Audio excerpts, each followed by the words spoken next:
Okay, so Marcus discovered AI this week. Whoa, boy, he certainly did. Yeah. And let me just say right up front, welcome to Just Johnny and Sophie. We are so thrilled you're joining us for this one. We really are.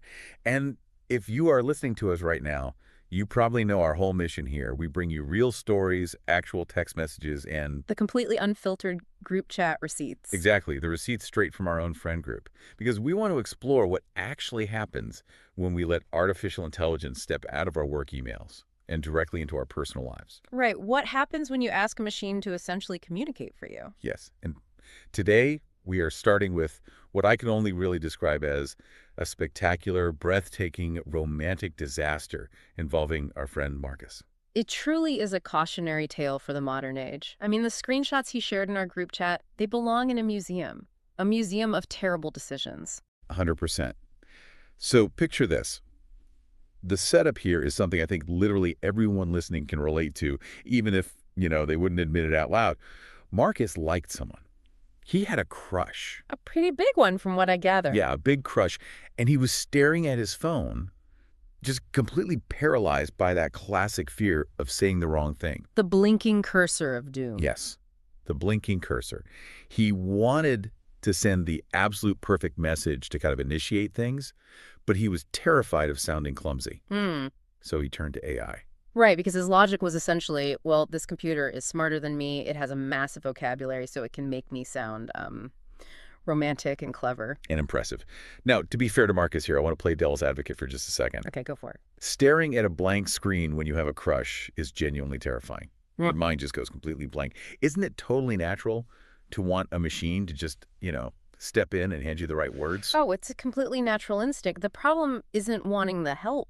The problem is how he actually asked for it. Yep. Because if we look at what Marcus actually typed into the AI to get this quote-unquote perfect message, he essentially just dumped his chaotic, messy, unfiltered panic right into the prompt box. He really did. He didn't give the AI any boundaries at all. He didn't say, hey, I'm a casual guy in my 20s texting a girl I met at a coffee shop. No context whatsoever. Exactly. He just poured his anxiety into the machine and basically said, fix my life. Make me sound good.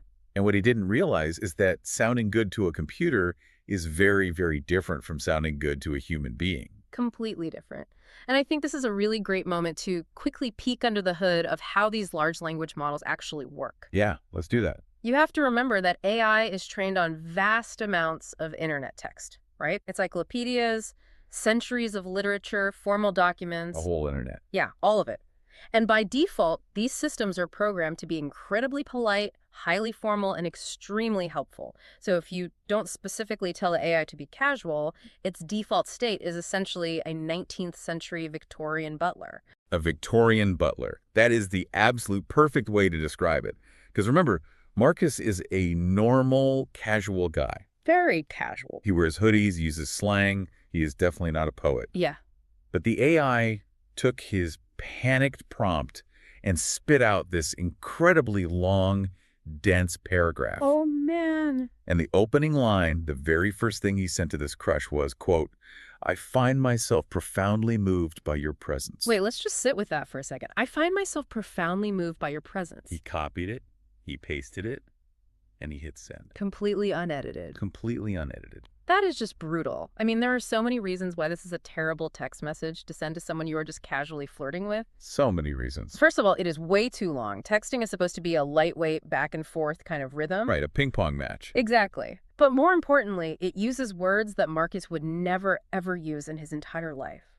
It sounds like he's writing from a horse-drawn carriage in the 1800s, not texting from his couch on a Tuesday afternoon. But the wild thing to me is, Marcus looked at this deeply unnatural paragraph and thought, wow, this sounds incredibly impressive. Yeah, he really thought he nailed it. It's almost like he was treating the AI as a foreign language translator. He took his normal, messy human emotions and asked the machine to translate them into, perfect formal English. Which is a huge trap. Yeah. He basically outsourced his emotional vulnerability to an algorithm. And when you send a message like that out into the universe is going to respond. Oh, the crush responded. But it wasn't exactly a swooning acceptance of his romantic poetry. No, it was not. The crush sent back a devastating 3-word reply in all lowercase letters. They just wrote, "Are you okay?" Are you okay? It's just It's devastating. so brutal. Because that response perfectly captures the confusion on the other end. The crush didn't read that message and think, wow, Marcus is so romantic. No. They read it and thought, Marcus's phone has been stolen by a hacker. Or Marcus is having some sort of medical emergency. It was just so incredibly out of character that it triggered genuine concern rather than romance. So Marcus reads, "Are you okay?" And he goes into a state of absolute pure panic. His brain completely short circuits. Understandably. Right. But instead of just laughing it off or explaining that he was playing around with AI or just being honest and saying he was nervous, he panicked and replied with a single, solitary thumbs-up emoji. And that right there is what elevates this from a simple mistake to a legendary disaster. It's so bad. Think about the completely jarring whiplash of that interaction. Yeah. You have this profoundly heavy, poetic declaration of being moved by your presence. Yeah. And then, when questioned, the immediate follow-up is a bright yellow, casual, lazy thumbs up. Just a thumb. It shows that Marcus completely misread the social cues of the entire situation. It's the digital equivalent of pouring your heart out in a dramatic love song and then immediately giving the person a high five and just walking away. It just makes no sense to a human brain. None at all. But it gets worse. Because after he sent the thumbs up, the silence was deafening. So what does Marcus do? He doubles down. He actually goes back to the AI. He types in the crush's response, "Are you okay?" and asks the AI how to respond to that. Please tell me he didn't. He did. And of course, the AI, completely lacking any human intuition or gut feeling about how awkward the situation has become, generates another massive, highly formal, overly explanatory message. And Marcus sends that too. Oh my God. At which point, the conversation didn't just die. It was buried under 6 feet of concrete. Yeah, there was no coming back. There was no recovering from that second AI message. It just cemented the fact that whoever was typing on Marcus's phone was no longer communicating like a real person. So naturally, the very next morning, Marcus brings this entire catastrophe to our friend group chat. We demanded to see the screenshots, obviously. Oh, of course, we had to. We performed a full group chat autopsy on this conversation. And the reactions from our friends were just so telling about how we all view this technology. Yeah, they really were. Maya's reaction was immediate and entirely dramatic. She just typed, "I would have died. I would have thrown my phone into the ocean and moved to another country." Which honestly is the correct emotional response to secondhand embarrassment of that magnitude. I feel like throwing my phone in the ocean just reading it. Totally. And then you have Lily, who is always our pragmatist. Lily's advice was entirely practical. She just said, next time, read it out loud before sending. That is such a good rule. It's a fantastic rule of thumb for any written communication, AI or not. If your mouth physically struggles to form the words because they sound so unbelievably unnatural coming from you, your fingers shouldn't be sending them in a text message. Exactly. But then Dan chimes in. And Dan, who is usually a man of very few words, drops the most golden, insightful advice of the entire saga. You really did. He just sends one single message. He wrote, "Did you tell the AI to be yourself?" That is the pivotal moment of the whole story. Yeah. It exposes the fundamental flaw in Marcus's approach. Marcus wasn't trying to be himself. He didn't even consider telling the AI to sound like him because he was entirely focused on sounding perfect. Right, he wanted to be someone else. Exactly. He believed that his natural, everyday voice wasn't good enough, so he asked the machine to invent a better, smarter version of him. But in doing so, he completely erased the only thing that actually matters when you're trying to connect with someone, which is authenticity. And what's classic Marcus is how he ended the group chat discussion. After we've all dissected this absolute train wreck, after the crush has completely stopped responding, Marcus signs off the chat by saying, "It'll be fine." Classic. He is completely delusional. He's referring to a situation that is unequivocally permanently over. It will not be fine, Marcus. The ship has sailed, hit an iceberg, and sunk to the bottom of the ocean. It's gone. But, seeing Marcus crash and burn like this actually raises a much bigger question. What's that? It makes me wonder, are we all just using this stuff wrong? Is it inherently weird to use AI to write messages to people? Does relying on an algorithm to generate our words inherently make us sound less like ourselves? Or is it just a matter of how we wield the tool? That is exactly what I wanted to know. So we decided to do a little friend group audit to see how everyone else is handling this tech. Because it turns out Marcus isn't the only one experimenting. Right. Look at Lily, for example.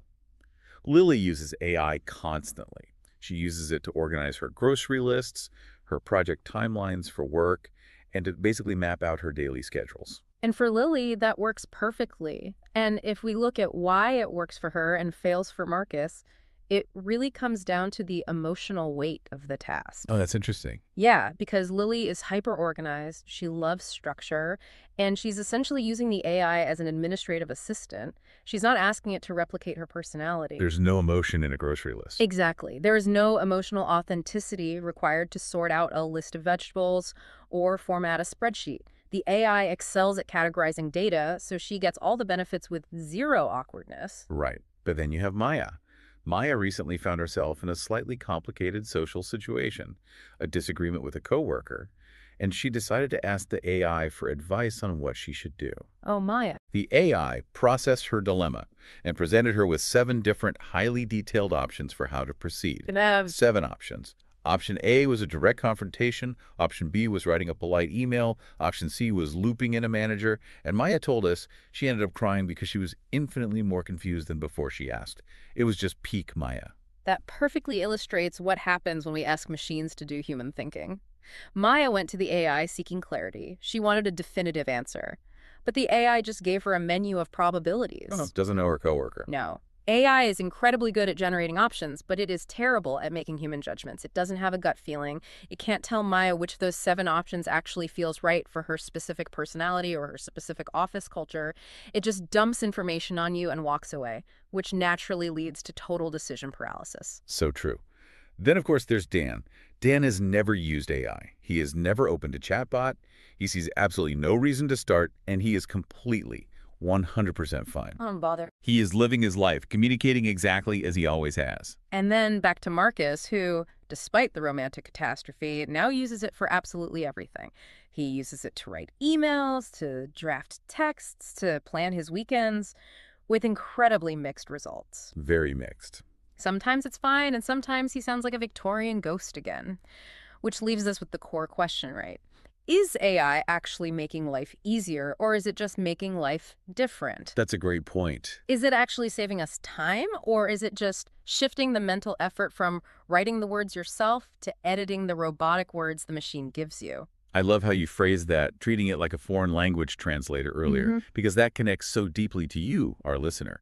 We know that so many of you are actively using these very same AI tools right now to help you learn English. Yes, absolutely. You might be using it to check your grammar, to generate vocabulary lists, or to practice conversational prompts. And we want to be incredibly clear about this. Using AI in that way is brilliant. Both of us emphatically agree that AI is a fantastic tool, but it is a terrible replacement for your actual voice. Using AI to practice, to organize your thoughts, or to expand your vocabulary, just like Lily organizing her lists, is an incredibly smart way to leverage the technology. It accelerates your learning. But using it to sound like a completely different person, or to fake an emotional connection like Marcus did, is a massive trap. Absolutely. The fact that you are here listening to us, engaging with real, messy, authentic spoken English right now, that is already highly impressive. Very impressive. You don't need an AI to make you sound profound. Your genuine effort to communicate in a new language, even if you make mistakes, is far more charming and effective than any robotic paragraph ever could be. Which actually brings us to the mechanics of that real English. There were some fantastic phrases embedded in Marcus's tragic story today that are incredibly useful for everyday conversation. Yes. Let's get into our vocabulary breakdown. Did you catch that? We have 3 key expressions from today's story that you can immediately start using in your daily life. What's the first one? The first expression is to sound like yourself. This simply means to communicate in a way that feels natural, authentic, and true to who you are. We use this when we're contrasting genuine communication with something that feels forced, artificial, or in Marcus's case, completely robotic. Like a butler. Right. If a friend sends a text that seems weirdly formal, you might say, that message didn't sound like him at all. And this connects right back to Dan's golden advice. The ultimate goal, whether you're speaking your native language or learning English, is to always sound like yourself. I love that. The second expression is to overthink it. We said that Marcus really overthought his message to his crush. Yeah, he definitely did. To overthink something means to think about a situation so much and analyze it to such an extreme degree that you end up making it needlessly complicated. Like paralyzing yourself. Exactly. You take a really simple problem and turn it into a massive puzzle in your own mind. Hmm. It's exactly what Marcus did. He could have just typed, "Hi, I'd love to get coffee." Instead, he oversought it, involved the supercomputer, and ruined it. You can use this to reassure people, like, don't overthink it, just go with your gut. Or you can use it to confess your own habits. I always overthink what to order at restaurants. Oh, I definitely overthink things all the time. Sending an email to my boss, I will rewrite it 10 times. I overthink it constantly. We all do it. We do. And our final expression for today is, in hindsight. Ah, in hindsight, it's a wonderful reflective phrase. It means looking back at a past event and understanding it much better now than you did while it was actually happening. You got 20/20 vision. Exactly. It's that moment of clarity that comes after the fact. For example, in hindsight, Marcus should have just written the text himself. Or, in hindsight, sending that thumbs up emoji was the wrong move. We use it when we've learned a lesson from an experience. I really love that phrase. And that actually brings me to our listener challenge for this week. Hmm? I am challenging you to actively use the phrase, in hindsight, in a conversation this week. That's a great challenge. I want you to reflect on a recent decision you made. It could be something really small, like, in hindsight, I should have brought an umbrella today. Or something bigger, like, in hindsight, I overthought that project at work.